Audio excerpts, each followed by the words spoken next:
오늘은 한번 합독을 해보도록 할까요? 20장 24절에서 29절까지 오늘은 합독을 한번 해보도록 하겠습니다. 네, 찾으셨나요? 네, 그러면 함께 우리 읽어보도록 하겠습니다. 시작. 12제자 중에 하나로서 뒤두더라 불리는 도마는 예수께서 오셨을 때 함께 있지 아니한지라. 다른 제자들이 그에게 이르되 우리가 주를 보았노라 하니 도마가 이르되 내가 그의 손을 못자국을 보며 내 손가락을 그 못자국에 넣으며 내 손을 그 옆구리에 넣어보지 않고는 믿지 아니하겠노라 하니라. 여드레를 지나서 제자들이 다시 집안에 있을 때에 도마도 함께 있고 문들이 닫혔는데 예수께서 오사 가운데 서서 이르시되 너희에게 평강이 있을지어다 하시고 도마에게 이르시되 내 손가락을 이리 내밀어 내 손을 보고 내 손을 내밀어 내 옆구리에 넣어보라. 그리하여 믿음 없는 자가 되지 말고 믿는 자가 되라. 도마가 대답하여 이르되 나의 주님이시오 나의 하나님이시니이다. 예수께서 이르시되 너는 나를 본고로 믿느냐? 보지 못하고 믿는 자들은 복되도다 하시니라. 아멘. 네, 오늘 이렇게 부활주일로 함께 예배하는데요.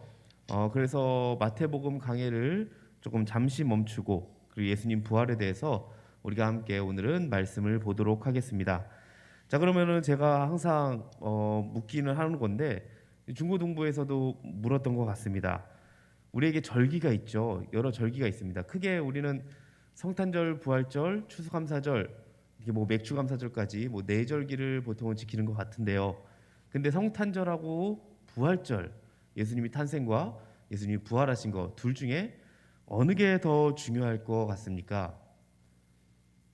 성탄절? 네, 그래요. 청년 정도 되면 성탄절이라고 말은 안 할 것 같습니다. 중고등부 학생들은 그래도 아직은 성탄절 고등학생은 아닌데 그 중학생 중에서는 그래도 성탄절이 더 좋은지 성탄절이라고 말하는 우리 친구들도 있었던 것 같습니다. 자, 우리에게는 예수님의 이 부활이 굉장히 중요합니다. 그리스도의 부활은 이 그리스도의 죽으심과 더불어 기독교 핵심 교리이기 때문이에요. 만약 교회에서 부활을 가르치지 않는다, 그럼 기독교는 다른 종교와 크게 다를 게 없을 것입니다. 만약 그리스도가 십자가에서 이제 그리스도가 죽는 일까지만 했다, 십자가에서 죽는 일까지만 하셨다, 그러면 우리도 죄 사함은 받을 거예요. 죄 사함은 받지만 그분이 주시는 생명과 의는 소유를 할 수가 없습니다. 예수님이 죽은 자 가운데서 부활하심으로 더 이상 사망이 우리를 지배할 수 없음을 확실하게 보여주셨습니다. 저희처럼 부활의 교리는 매우 중요하지만 근데 이것을 올바로 믿기가 쉽지는 않습니다. 예수님도 공생의 기간에 제자들에 대해서 부활에 대해서 계속 얘기했거든요. 그리고 또 부활하시고 나서도 그리고 제자들에게 계속 여러 번 얘기했습니다. 그런데 제자들이 그 말을 제대로 이해하지 못한 것 같습니다. 그리고 부활하신 후에도 이제 나타나서 얘기했지만 여전히 그래도 믿지 못하고 제자들을 보고 볼 수 있습니다. 자, 이렇게 제자들이 부활에 대한 증거를 믿지 않는다는 점을 이 복음서에서는 계속 일관성 있게 강조하고 있습니다. 오늘 본문에서도 믿지 못하는 이 제자들이 나오고 있습니다.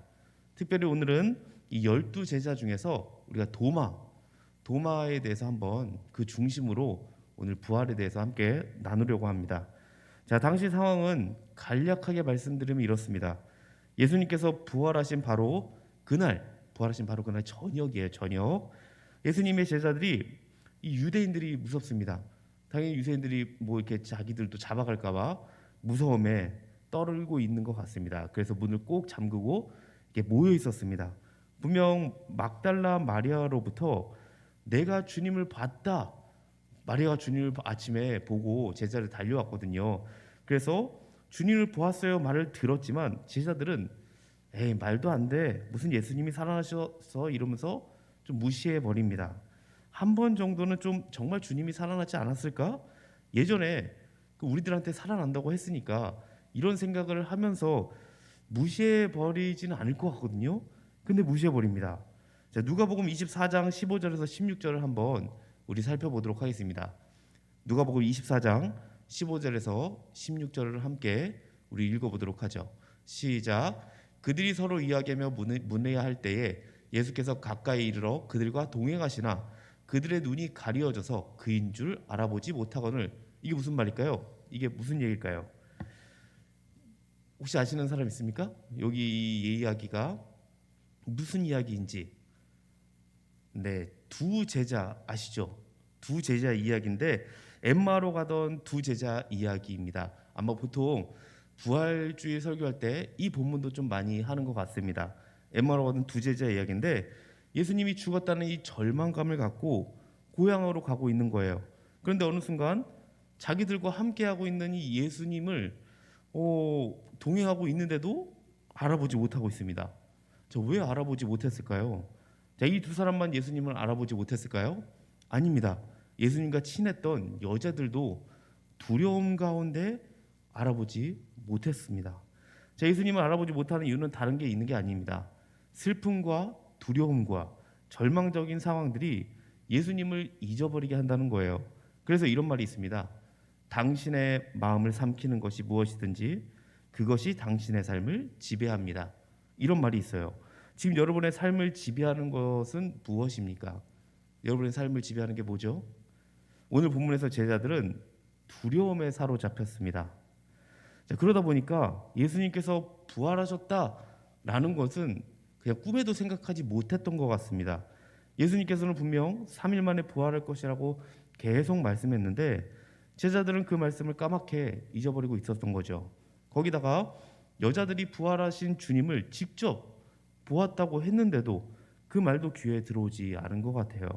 자, 이런 제자들에게 예수님께서 나타나십니다. 어떻게 나타나느냐? 문을 아까 잠갔다고 했잖아요. 문을 잠갔고 그 제자들은 어떻게 했냐면 보통 마가 다락방이거든요. 크기가 제가 직접 가서 봤습니다. 꽤 넓어요. 다락방이라서 저는 되게 작을 줄 알았거든요. 근데 한 저희 이 정도 공간은 되는 것 같습니다. 저희 교회보다 조금 작은 것 같아요. 보니까 이 정도 크기에 굉장히 높기도 하고 2층으로 돼 있었던 것 같아요.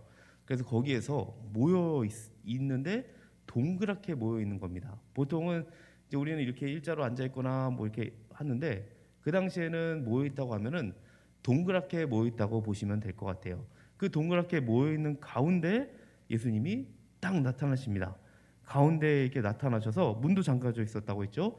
가운데 나타나셔서 예수님이 하시는 말씀이 샬롬이라고 합니다. 평안의 인사를 지금 하고 있는 거예요. 자, 얼마나 무서웠을까요? 분명 문이 잠가 있는 상황이고 동그랗게 모이는데 예수님이 딱 나타나셨으니 이 귀신이라도 본 마냥 저 같았으면은 아마 소리를 질렀을 것 같습니다. 제자들은 어땠는지 모르겠어요. 근데 아마 저와 비슷하지 않았을까 생각은 해봅니다. 결국 예수님인 것을 처음에는 잘 모르고 있다가 예수님이 이 손과 옆구리를 이제 보여주고 나니까 그때서 이제 주님인 것을 알고 기뻐했다고 성경에 나오고 있습니다. 저처럼 예수님은 두려움에 사로잡혀 있는 제자들에게 나타나서 이 평안의 복을 빌고 있습니다. 여러분, 우리 모두에게 이 평안의 인사가 필요합니다. 지금 우리는 어떤 시대에 살고 있나요? 불안의 시대를 살고 있는 것 같습니다. 지금은 코로나로 인해서 바이러스가 우리에게 위협을 주고 있고 또 앞으로는 또 어떤 변이로 더 힘들어질지 모르는 가운데 있습니다. 여러분 삶은 어떤가요? 여러분 미래가 확실한가요? 불확실하죠. 불확실한 미래가 나를 불안하게 하고 있지는 않나요? 혹은 자신의 삶에 의미가 없다는 생각이 들 때도 사람들은 불안해하는 것 같습니다. 그리고 뭔가 이유를 알 수 없는 것이 우리를 불안하게 할 때도 있습니다. 그래서 우리는 하나님의 이 샬롬이 필요합니다. 그래서 우리 옆 사람에게 한번 인사를 했으면 좋겠습니다. 샬롬이라고 한번 인사를 한번 해보죠. 자, 샬롬이라고 한번 인사, 평안의 복을 한번 옆에 사람에게 빌어주기 바랍니다. 그래요. 이렇게 만나면은 좀 너무 딱딱하게 그냥 이러지 말고요. 좀 샬롬이라고도 좀 인사하고 좀 웃으면서 우리가 좀 이렇게 지냈으면 좋겠어요. 너무 청년부가 딱딱한 것 같아요. 그래서 여러분 좀 같이 반겨주시고 그리고 좀 더 활기찬 청년부가 될 수 있도록 우리 한번 만들어가 봅시다.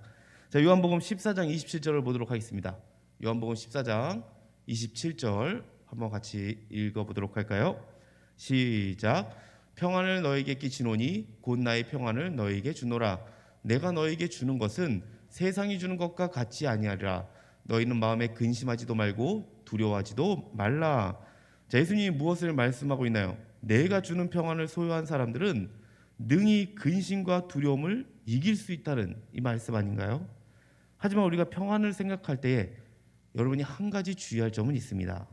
뭐냐면 예수님의 평안은 세상적인 평안과는 다르다는 거예요. 자, 우리가 평안을 생각할 때 어떤 게 평안인가요? 여러분, 평안하다라는 생각을 할 때 보통은 내 건강을 잃지 않고, 그리고 근심 걱정이 없다, 그리고 또 돈이 많으면 좋을 것 같아요. 돈이 많으면 평안할 것 같다. 그렇죠? 보통은 돈이 많고 건강하고 근심 걱정 없으면 평안한 것 같습니다. 그러나 이것의 반대 상황이 온다면 어떻죠?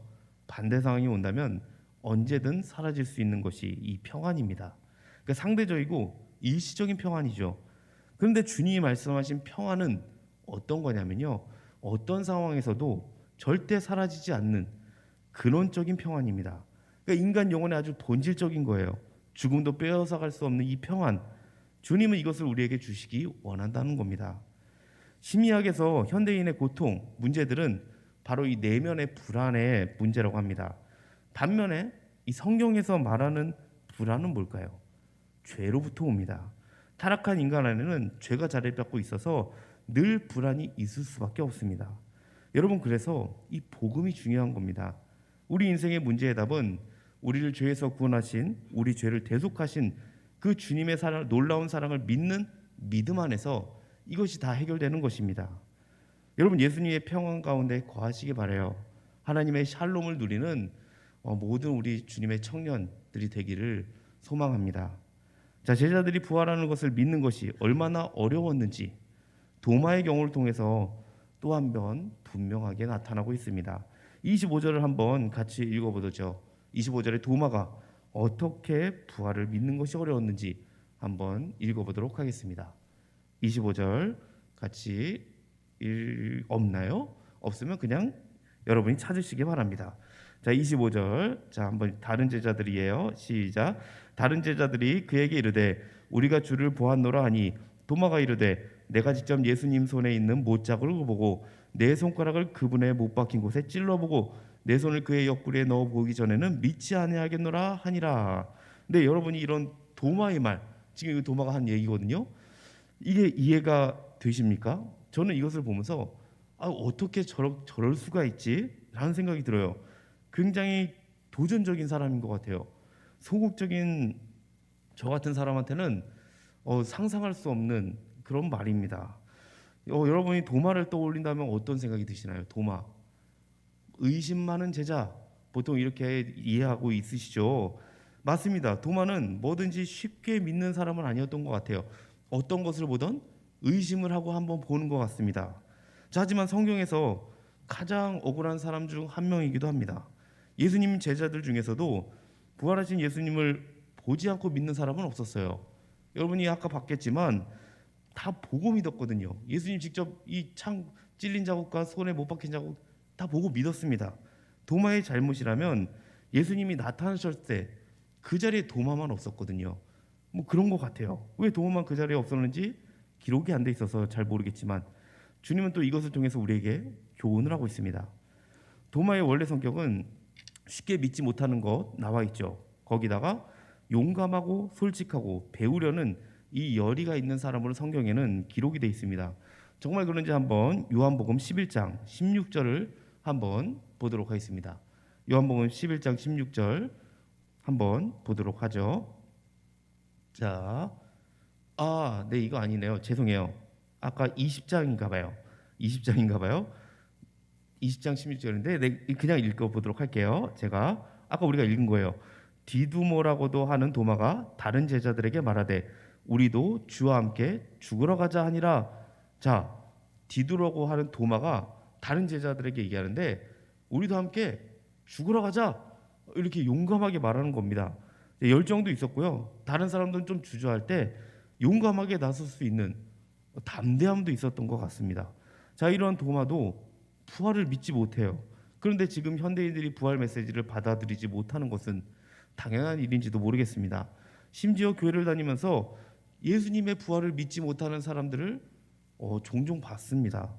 예전에는 어떻게 부활을 믿지도 못하면서 교회에 나오지? 좀 이런 생각으로 정죄를 한 것 같은데, 그래도 교회 나오는 것만으로도 참 하나님의 은혜인 것 같습니다. 부활을 믿지 않는데 교회 나온다? 정말 은혜죠. 그리고 오늘 말씀을 보면서 이해가 좀 더 되는 것 같습니다. 도마는 예수님이 자신의 손과 옆구리를 보여주셨다는 말을 이 제자들에게 들었을 거예요. 도마가 없을 때 제자들은 이미 먼저 봤었으니까요. 그래서 이런 표적을 도마도 요구했던 것입니다. 다른 제자들이 체험한 것을 나도 그대로 체험해야겠다는 생각인 거죠. 그런데 도마는 거기서 한 걸음 더 나아갑니다. 자기 손가락과 자기 손을 그 자국에 넣으려고 합니다. 이게 좀 굉장히 다른 것 같아요. 다른 제자들은 이 정도까지 한 사람은 없었거든요. 그래서 다른 제자들이 왜 도마가 조금 더 부각이 되는 것 같습니다. 자, 이런 것을 보면은 매우 이성적이고 단호한 제자인 것 같습니다. 한편으로는 반대로 생각했을 때 얼마나 예수님인 것을 믿고 싶었으면 이렇게 했는가 생각도 들기는 합니다. 여러분, 정말로 내가 예수님을 믿고 싶어요. 그런데 도마처럼 꼭 내가 경험을 해봐야 예수님을 믿을 수 있을 것 같다. 그럼 한번 이런 기도를 한번 해볼 수 있을지는 않나 생각은 듭니다. 예전에 저도 좀 믿음이 부족할 때 해보았던 기도인 것 같습니다. 그런데 응답이 안 와서 실망하고 좀 포기를 했었던 것 같습니다. 자, 여러분이 꼭 기억해야 되는 게 있습니다. 이러한 표적을 보여달라는 기도는 성취되어야 한다는 법이 없다는 거예요. 자, 이것은 하나님의 은혜이기 때문에 이 은혜를 강제할 수 없다는 거죠. 자, 성경에서 기도원의 표적을 구해서 들어주신 것처럼 저에게도 이런 표적을 보여주세요, 알게 해주세요라고 기도는 할 수 있겠지만 이 요구가 거부당하더라도 이것은 하나님이 원하지 않으신다는 것을 받아들일 줄도 알아야 합니다. 자, 아무튼 예수님이 나중에 도마를 꾸짖으시기는 해요. 이 사건을 갖고 도마는 기독교에 그 대신 중요한 공헌을 합니다. 그의 이성적이고 냉철한 성경은 환상을 보고 부활했다고 말하는 사람들의 의심을 제거합니다. 그러니까 예수님이 정말로 부활하셨다는 것을 더욱 확고한 사실로 만들어요. 도마의 이러한 사건을 통해서. 자, 그럼 26절에서 27절을 보면 이제 8일 후에 제자들이 다시 집안에 있을 때 도마도 그때는 있었습니다. 그러니까 처음에는 없었고 그 뒤에 이제 8일 후에 제자들이 다 같이 또 모여 있었던 것 같습니다. 그때 똑같이 문이 닫혀 있었죠. 예수님이 오셔서 똑같이 너에게 평강이 있을지어다 하시고 도마에게 이렇게 말합니다. 27절을 한번 같이 읽어보도록 하겠습니다. 예수님이 도마에게 이렇게 얘기합니다. 시작. 도마에게 이르시되 내 손가락을 이리 내밀어 내 손을 보고 내 손을 내밀어 내 옆구리에 넣어보라. 그리하여 믿음 없는 자가 되지 말고 믿는 자가 되라. 도마는 정말 예수님의 말대로 예수님의 손에 난 이 못자국을 찔러보고 예수님의 옆구리에 나 있는 창자국을 만져보았던 것 같습니다. 그리고 요한은 그 옆에서 이 광경을 목격했죠. 왜냐하면 요한이 요한 1장 1절에 이런 글을 남겼기 때문입니다. 요한이 그 옆에 있었고 제자를 다 같이 있으니까 요한도 당연히 있었겠죠. 1장 1절은 어떻게 나오냐면요. 태초부터 있는 생명의 말씀에 관하여는 우리가 들은 바요 눈으로 본 바요 자세히 보고 우리 손으로 만진 바라. 이렇게 요한이 기록하고 있어요. 자, 요한은 이 말씀에서 예수님을 생명의 말씀이라고 고백하면서 우리 제자들은 그 생명의 말씀을 들었고 보았고 만져보았다고 합니다. 그래서 요한은 이렇게 얘기합니다. 우리는 이렇게 해서 예수님의 제자들이 되었는데 여러분들도 우리와 같이 그분을 알고 그분을 교제를 나누는 사람들이 되었으면 좋겠다라고 이렇게 얘기하고 있는 것입니다. 자, 이렇게 도마는 손으로 만져보기 전에는 믿지 않겠다고 합니다. 그리고 결국 예수님이 손으로 만져보라고 해서 그 소원을 이루게 됩니다. 그런데 우리가 여기서 한 가지 간과하고 지나가는 것이 이 도마가 아무 요구를 하지 않았다는 거예요. 저는 도마가 요구를 한 줄 알고 있었습니다. 근데 성경을 자세히 보시면 예수님이 먼저 그 소원을 들어주셨다는 거예요. 도마가 제자들에게 내가 직접 내 손가락을 넣어보지 않고는 믿지 않겠다, 이 말을 예수님한테 직접 한 게 아닙니다. 제자들한테 한 거예요. 거기다 제자들도 일주일 사이에 뒤에 만났잖아요. 그때 예수님께 말한 것이 없었거든요. 그런데 예수님이 미리 이것을 어떻게 아시고 도마에게 먼저 말한단 말이에요. 이것은 성령의 깨달음과 동시에 예수님이 도마가 믿음을 갖는 것을 그만큼 중요하게 여기셨기 때문입니다. 결국 이 표적 사건은 믿음으로 이끌기 위한 거예요. 이것이 복음서에 나타난 모든 표적의 목적입니다. 여러분은 이러한 표적들을 얼마큼 체험했나요? 체험이 있습니까? 이러한 체험들? 여기 반 이상은 아마 모태신앙이지 않을까 생각은 듭니다. 모태신앙들의 대부분은 이런 체험들이 많이 있지는 않은 것 같아요. 보통 초신자 때 이런 경험들을 좀 많이 하거든요. 그중 하나가 초신자 때 제가 옆에서 지켜본 결과 기도하면 응답이 바로바로 옵니다. 자신의 정욕을 구하는 기도인데도 저 같으면 제가 똑같은 기도를 해도 이건 절대 들어주지 않을 거야 라고 저는 그렇게 생각을 했는데 하나님은 들어주시더라고요. 그러면서 굉장히 이 초신자 때 믿음을 갖기 위해서 이렇게 기도도 응답해 주시는구나 라는 생각을 했어요. 저도 어렸을 때는 예수님이 너무 좋았습니다. 물론 지금도 좋지만 정말 진심으로 어렸을 때 기도할 때마다 이상한 기도도 다 들어주시더라고요. 그러다 보니까 이 사소한 거라도 기도하는 습관이 그때 좀 생겼던 것 같습니다. 자, 그런데 여러분이 꼭 기억할 거, 체험이 구원을 주는 것은 아니다. 이거를 꼭 여러분이 기억하세요. 하지만 믿음을 갖게 하는 하나의 과정은 되는 것 같습니다. 결국 믿음으로 이끌기 위한 하나님의 은혜라는 거예요. 자, 도마는 이러한 경험을 통해 28절에 매우 중요한 대답을 합니다. 28절이 오늘 이제 본문의 핵심이죠. 한번 같이 읽어보겠습니다. 시작. 도마가 대답하여 이르되 나의 주님이시오 나의 하나님이시니이다. 자, 이 도마의 대답은 굉장히 짧아요.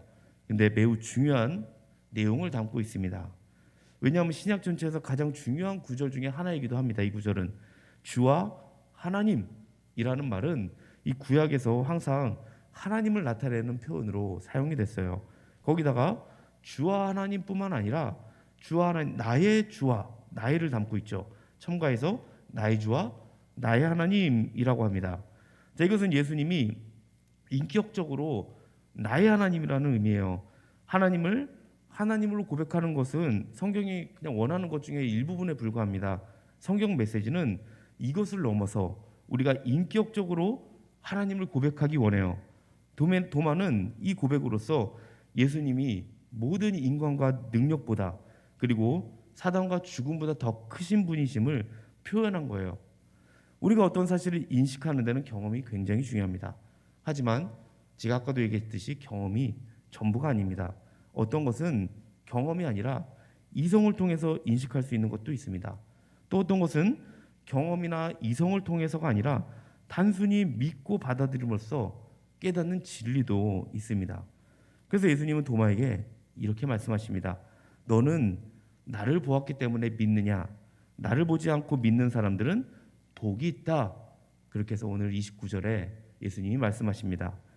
자, 어떤 경험이 많은 신앙 상담가는 믿음과 경험 관계를 다음과 같이 비유로 설명합니다. 한번 이거는 PPT를 보면서 같이 살펴보면 좋을 것 같아요. 자, 제가 한번 읽어드릴게요. 믿음은 담장 위를 걷는 것이다. 체험은 믿음을 따라간다. 믿음이 앞을 바라보는 한 문제가 없다.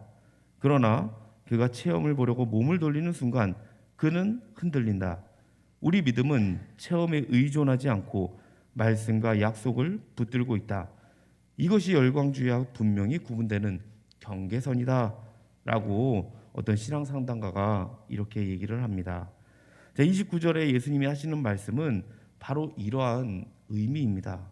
보지 않고 믿는 자들은 복되도다. 그러니까 표적에 의존하지 않고 말씀을 근거로 해서 믿는 사람들을 지금 말하고 있는 거예요. 여러분, 우리가 요한복음을 계속 살펴보진 않았어요. 근데 요한이 요한복음을 쓰면서 계속 하는 말이 있습니다. 그것이 뭐냐면 체험이 중요한 것이 아니라 믿음으로 듣는 것이 예수님을 따르는 제자로서 성장하게 한다는 걸 계속 요한복음을 통해서 강조하고 있습니다. 그렇다고 결코 경험이 가치가 없다는 게 아닙니다. 우리 믿음 생활에서 경험 너무나 중요합니다. 하지만 우리가 부활하신 주님을 도마처럼 막 보고 만져보고 믿을 수 있는 경험을 할 수 있는 건 아니잖아요. 그렇기 때문에 우리는 부활에 대한 이 성경 말씀들을 여러분이 믿어야 합니다. 그리고 우리는 다음 세대를 위해 부활의 증인이 되어야 할 것입니다. 여러분, 예수님의 이 부활을 믿으십니까? 아멘이 이렇게 없으시죠? 설교를 들으시니까 믿음이 없으시는 건가요? 그런 거 아니시죠? 여러분, 예수님의 부활을 믿으십니까? 네, 그래요. 오늘 예수님의 부활은 우리가 더 이상 낙심과 의심과 절망과 그런 가운데 살지 않고 평안을 누리게 해요. 아까 그 평안은 세상의 평안이 아니라고 했죠. 세상이 줄 수 없는 평안. 정말 예수님의 평안은 죽음도 빼앗아갈 수 없는 영원한 평안인 것입니다. 이것이 예수님의 부활을 통해서 우리를 보여주셨어요. 이러한 평안 가운데 부활신앙으로 평생토록 여러분이 부활의 증인으로 복되게 살아가시기를 주님의 이름으로 축복합니다. 아멘. 근데 오늘 원래는 제가 좋아하는 찬양이 있습니다. 좋아하는 찬양을 하려고 했는데 그래도 한번 해볼까요? 할 수 있을까요? 네, 제가 목 상태가 좋지 않아서 이 찬양을 한번 패스하고 그리고 제가 기도를 마무리하려고 했는데 그래도 한번 같이 찬양을 하고 여러분이 간단하게 우리가 묵상으로 오늘은 좀 기도했으면 좋겠어요.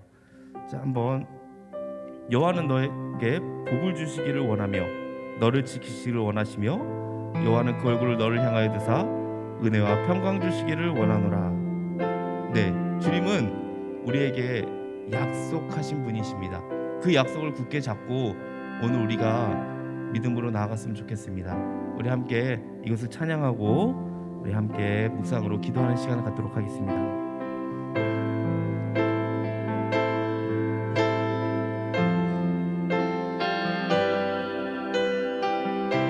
여호와는 너에게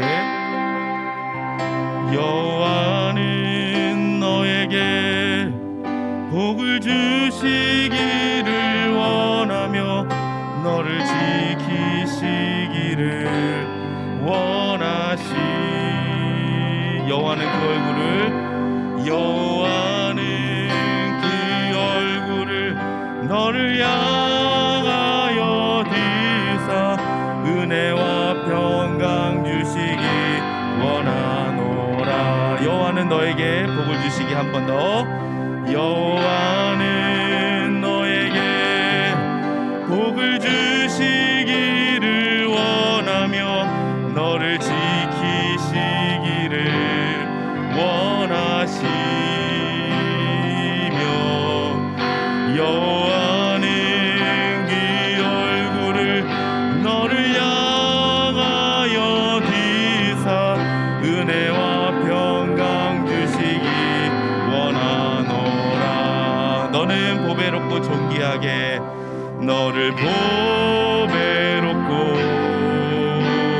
존귀하게 여기시는 하나님이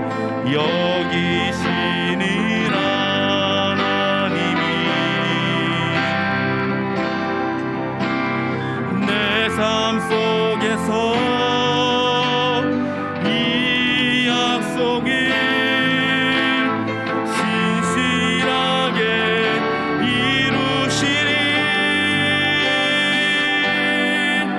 땅에 기름진 것으로 하늘에 신령한 것으로 너를 복주시고 지키실 하나님이 너의 영혼 잘되도록 은혜 베푸시며 평강으로 인도하시리. 여호와는 너에게 복을 주시기를 원하며 너를 지키시기를 원하시며 여호와는 그 얼굴을 너를 향하여 드사 은혜와 평강 주시기 원하노라.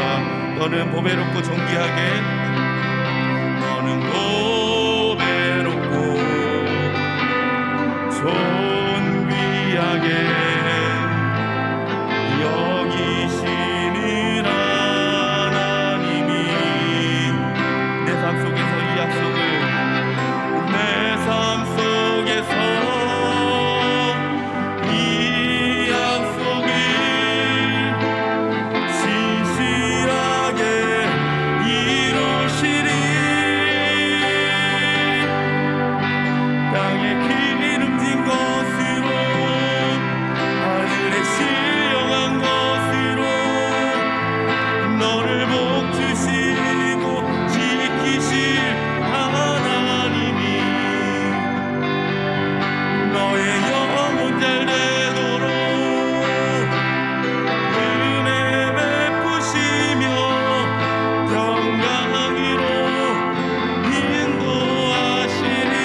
인도하실 것입니다.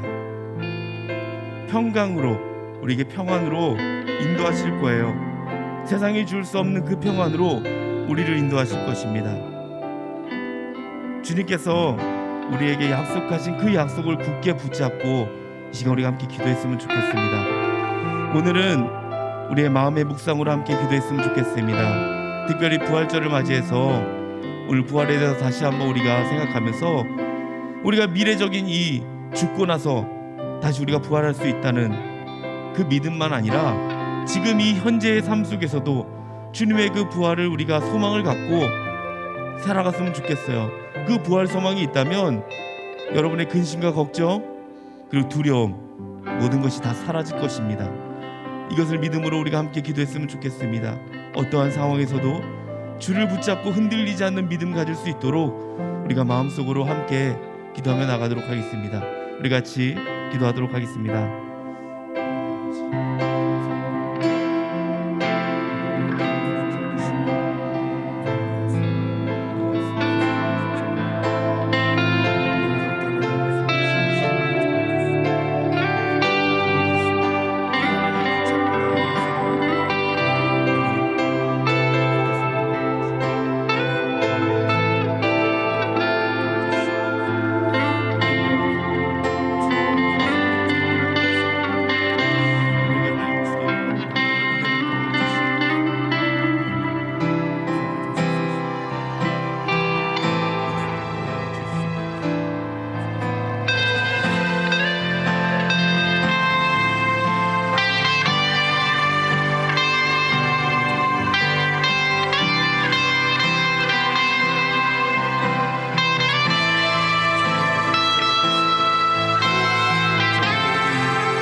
하나님 아버지 감사합니다.